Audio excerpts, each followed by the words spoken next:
Hello years, welcome back to objection over by law.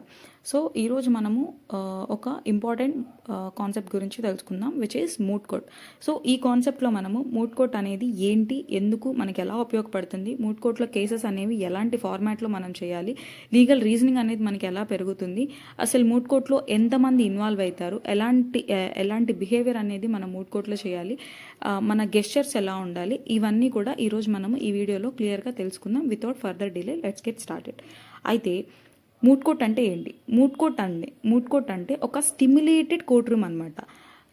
అంటే it acts as a frictional legal cases based on real laws ఏవైతే ఉన్నాయో వాటిని base చేసుకొని frictional legal cases, already మనకి ఉన్న cases కానీ, land mark cases కానీ, are ఏదైనా జరిగిన కేసెస్ కానీ మనకి ఇస్తారు. ఆ కేసెస్ని బేస్ చేసుకొని మనము ఇవన్నీ చేస్తామన్నమాట. వేరేస్ దీంట్లో ఏంటిది, రియల్ ఎవిడెన్స్ కానీ, విట్నెస్ కానీ ఎవరు ఇన్వాల్వ్ అవ్వరు. Only legal research, drafting and oral arguments అనేవి మాత్రమే ఇన్వాల్వ్ అవుతాయి. అయితే అసలు మూట్ కోర్ట్ అనేది మనకి ఎందుకు ఇంపార్టెంట్? మూట్ కోర్ట్ అనేది మనకి కాన్ఫిడెన్స్ పెంచడానికి, లీగల్ రీజనింగ్ కోసం, అడ్వకసీ స్కిల్స్ కోసం మనకి ఈ మూట్ కోర్ట్ అనేది చాలా బాగా ఉపయోగపడుతుంది.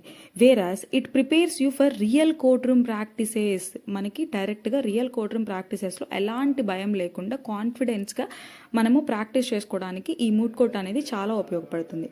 అయితే మూట్ కోర్ట్స్ అనేవి ఎలా వర్క్ అవుతాయి, స్టెప్ బై స్టెప్ ప్రాసెస్ అనేది చూద్దాం. ఫస్ట్ స్టెప్ వచ్చేటప్పటికి ప్రాబ్లమ్ రిలీజ్. సో దీంట్లో ఏంటి, ఒక ఫ్రిక్షనల్ ప్రాబ్లమ్ని షేర్ చేస్తారు విత్ బోత్ ద టీమ్స్. ఇక్కడ బోత్ ద టీమ్స్ అంటే petitioner and respondent. Second step వచ్చేటప్పటికి రీసెర్చ్. ఈ టీమ్స్ అనేది స్టడీ చేస్తారు ఆ లాని, స్టేటస్ ఏంటో చూసుకుంటారు, అండ్ కేస్ లాస్ కూడా వాళ్ళు స్టడీ చేస్తారనమాట. Which is nothing but research as a second step. Third step వచ్చేటప్పటికి మెమోరియల్ సబ్మిషన్ అనమాట. సో దీంట్లో ఏంటిది, ఈచ్ టీమ్ అనేది రిటర్న్ ఆర్గ్యుమెంట్స్ కోసం ప్రిపేర్ అయ్యి యాజ్ పర్ ఫార్మాట్ అనేది వాళ్ళు చేస్తారనమాట. విచ్ రిటర్న్ ఆర్గ్యుమెంట్నే మనము ఇక్కడ మెమోరియల్ అని చెప్పేసి అంటాము. వేరాస్ ఫోర్త్ స్టెప్ వచ్చేటప్పటికి ఓరల్ ప్లీడింగ్స్ అనమాట, అంటే న్యాయవాదనలు. ఇక్కడ దీంట్లో ఏం చేస్తారు, each speaker presents their argument in front of the panel of the judges. ఇక్కడ స్పీకర్ ఎవరైతే ఉన్నారో, either it is present మనకి పిటిషనర్ సైడ్ కానీ, రెస్పాండెంట్ సైడ్ కానీ, స్పీకర్ ఎవరైతే ఉన్నారో వాళ్ళ ఆర్గ్యుమెంట్స్ అనేది ప్యానెల్ ఆఫ్ ద జడ్జెస్ ముందు ప్రెజెంట్ చేస్తారు, which is nothing but oral pleadings అనమాట. ఫిఫ్త్ స్టెప్ వచ్చేటప్పటికి రిబిటల్స్. సో దీంట్లో ఏంటిది, పిటిషనర్ అనే వాళ్ళు రెస్పాండ్ అవుతారు రెస్పాండెంట్స్ అడిగే ఆర్గ్యుమెంట్స్కి అనమాట. సమ్ టైమ్స్ ఎలా ఉంటుందంటే సర్రిబ్యూటల్స్ కూడా అవుతుందన్నమాట. సిక్స్త్ స్టెప్ వచ్చేటప్పటికి judging and feedback. So judges అనే రెస్పెక్టెడ్ జడ్జెస్ వాళ్ళ స్కోర్ అనేది బేస్డ్ ఆన్ లాని బేస్ చేసుకొని, స్ట్రక్చర్ని బేస్ చేసుకొని, కాన్ఫిడెన్స్ని బేస్ చేసుకొని, మనం యూటిలైజ్ చేసిన సైటేషన్స్ని బేస్ చేసుకొని, అండ్ కోర్ట్ మేనర్ని బేస్ చేసుకొని మనకి జడ్జింగ్ అండ్ ఫీడ్బ్యాక్ అనేది ఉంటుందన్నమాట. సో ఇవన్నీ 6 స్టెప్స్. ఒక్కసారి మనం స్టెప్స్ అనేది ఇంకొకసారి చూసుకున్నట్లయితే, ఫస్ట్ స్టెప్ వచ్చేటప్పటికి ప్రాబ్లమ్ రిలీజ్, తర్వాత రీసెర్చ్, దాని తర్వాత మెమోరియల్ సబ్మిషన్, దాని తర్వాత oral pleadings, rebuttals, judging and feedback.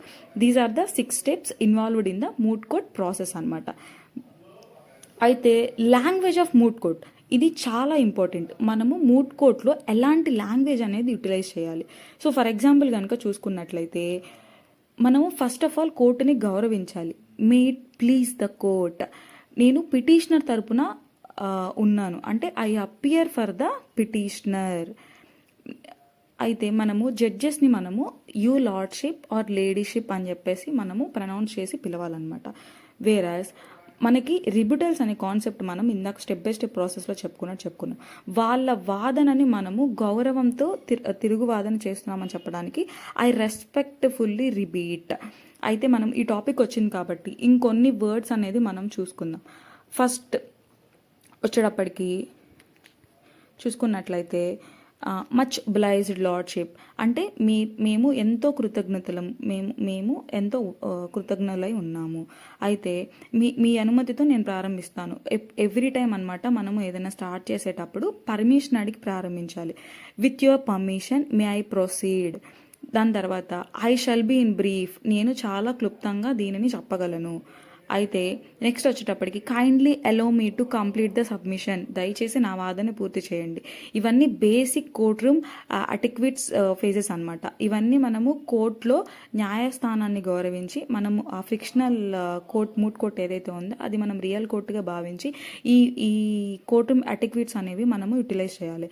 దాని తర్వాత ప్రజెంట్ చేసేటప్పుడు మనము ఎలాంటి వర్డ్స్ అనేది యూటిలైజ్ చేయాలో చూసుకున్నట్లయితే ఈ కేసులో రెండు ప్రధాన న్యాయ సమస్యలు ఉన్నాయి. సో ఫర్ ఎగ్జాంపుల్ కనుక చూసుకున్నట్లయితే దీన్ని మనం ఎలా చెప్పాలంటే the present case raises 2 subsequent questions of law. So ఏదైతే ఉందో దాన్ని మనము చాలా ప్లీజీ వేలో చెప్పాలన్నమాట. అయితే నెక్స్ట్ వచ్చేటప్పటికి the first issues before the honourable court is, వాళ్ళు ఇష్యూస్ అనేది రైజ్ చేసేటప్పుడు ఆ ఇష్యూస్ని బేస్ చేసుకుని ఎలా చెప్పాలి అంటే the first issue before the honourable court is. Second issue చెప్పేటప్పుడు the second issue is regarding. ఇలా మనము ప్రజెంట్ చేసేటప్పుడు విత్ పర్మిషన్ విత్ డ్యూ రెస్పెక్ట్తో మనము చెప్పాలి.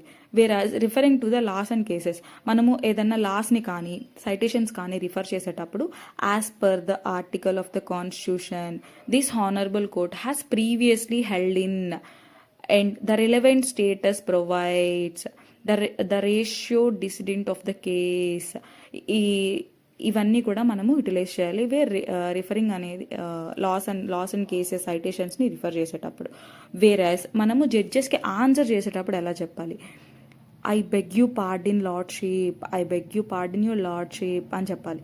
వేరాజ్ మనము ఒక క్వశ్చన్ని కనుక మనం అడగాలనుకున్నప్పుడు this is permit the question, ఇది అత్యంత ప్రాసంగికమైన ప్రశ్న. With due respect I disagree, మీరు ఏదన్నా డిజగ్రీ చేయాలనుకుంటే దాన్ని కూడా విత్ డ్యూ రెస్పెక్ట్ అని చెప్పేసి ప్రొనౌన్స్ చేయాలి. I shall address this shortly, ఏదన్నా క్వశ్చన్ అడిగినప్పుడు మనము I shall address that shortly అని చెప్పేసి చెప్పాలి. Whereas my take a moment to refer the provision, మనము జడ్జెస్కి ఆన్సర్ చేసేటప్పుడు ఇలాంటి వర్డ్స్ అనేది యూటిలైజ్ చేయడం వల్ల మనకి కోర్ట్ రూమ్లో ఆ గెస్చర్స్ అనేది మనము రెస్పెక్ట్ఫుల్గా ట్రీట్ చేస్తున్నట్టు మనకి చెప్తారనమాట.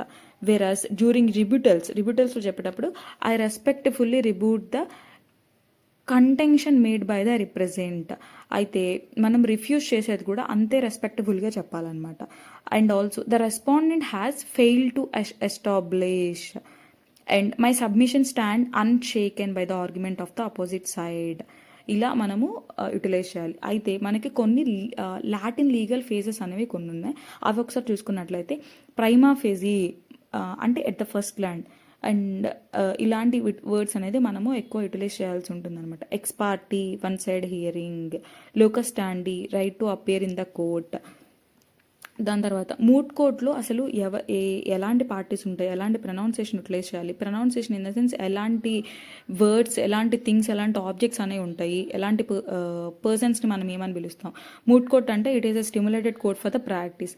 పిటిషనర్ అంటే ఎవరైతే కేసు ఫైల్ చేశారో వాళ్ళని పిటిషనర్, అపిలెంట్ అని చెప్పేసి మనము పిలుస్తాము. రెస్పాండెంట్ అంటే ఎవరైతే మన కేసుని డిఫెండ్ చేస్తున్నారో వాళ్ళు రెస్పాండెంట్గా మనము ట్రీట్ చేస్తాము.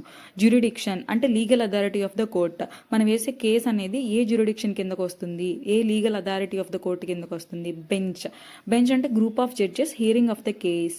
Prayer relief sought from the case, అంటే అసలు ప్రేయర్ అంటే మనం ఎండ్ ఆఫ్ ద డే మనం ఇంత పిటిషన్ వేసిన తర్వాత మనకు కావాల్సిన రిలీఫ్ ఏంటి, ఆ రిలీఫ్ని చెప్పేదాన్ని మనం ప్రేయర్ అని చెప్పేసి అంటాము.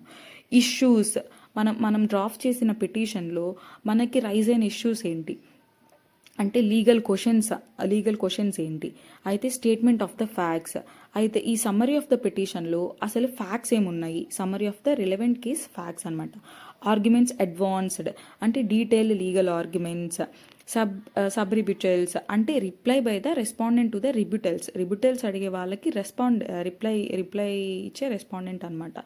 And also you lordship respectfully address to the judges అనే వాళ్ళని ఎప్పుడు రెస్పెక్ట్ఫుల్గా అడ్రస్ చేయాలి. బేర్ యాక్ట్ ఇప్పుడు మనకి ఏదైతే కేసెస్ అనేవి వస్తున్నాయో వెదర్ ఇట్ ఈస్ ఐపీసీ కానీ కాన్స్టిట్యూషన్ కానీ ఏవైతే ఉన్నాయో అవి మనము బేర్ యాక్ట్స్ అనేవి కన్సిడర్ చేసి వాటిల్లోని సెక్షన్స్ మాత్రమే చూసి మన ఇంటర్ప్రిటేషన్ అనేది ప్రీవియస్ ఇచ్చిన కేస్ లాస్ని బేస్ చేసుకొని landmark cases, high court judgements, supreme court జడ్జిమెంట్స్ని బేస్ చేసుకొని మనం బేర్ యాక్ట్స్ని రిఫర్ చేసి మనము చెప్పాలన్నమాట. వేరే సైటేషన్స్ అంటే previous previous case laws referencing a case or law.